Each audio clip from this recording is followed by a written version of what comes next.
Hello. ഇരിക്കും. അപ്പോൾ ഞാൻ ആദ്യം തന്നെ എടുത്തു ചോദിക്കട്ടെ, ഒരു വ്യത്യസ്തമായ ഡ്രസ്സിങ്ങിലാണ് അല്ലേ താങ്കൾ ഇന്ന് വന്നിരിക്കുന്നത്? അയ്യോ, ഇത് വ്യത്യസ്തമായ ഡ്രസ് അല്ല. അല്ല.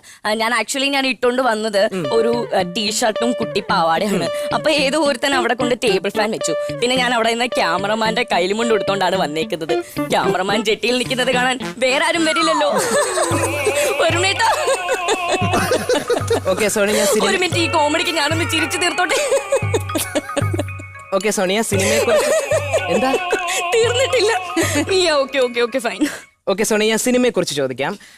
സോണിയുടെ സിനിമാ സെറ്റിൽ സോണി അലിഗേഷൻസ് ഉണ്ടാക്കുന്ന ഒരു സംസാരമുണ്ട്, അത് ശരിയാണോ? ഓ മൈ ഗോഡ്, അത് ഇവിടെ അറിഞ്ഞു? അലിഗേഷൻസ് ഉണ്ടാക്കാറുണ്ട്? തീർച്ചയായും. സത്യം പറഞ്ഞാൽ എനിക്ക് സമയം കിട്ടാറില്ല. എനിക്ക് ലൊക്കേഷനിൽ ചെന്ന് കഴിഞ്ഞാൽ ആകെ എനിക്ക് അഭിനയിക്കാൻ മാത്രമേ സമയം കിട്ടാറുള്ളൂ. പിന്നെ ടൊവിനോ തോമസ് ഒക്കെ നിർബന്ധിക്കുമ്പോൾ 1-2 വട്ടം ആ ക്യാരവാന്റെ മൂട്ടിൽ കുറച്ച് കരിയിലൊക്കെ കത്തിച്ചിട്ട് അലിഗേഷൻസ് ഉണ്ടാക്കി കൊടുത്തിട്ടുണ്ട്. ടൊവിനോ തോമസിന്റെ വൈഫ് എന്നോട്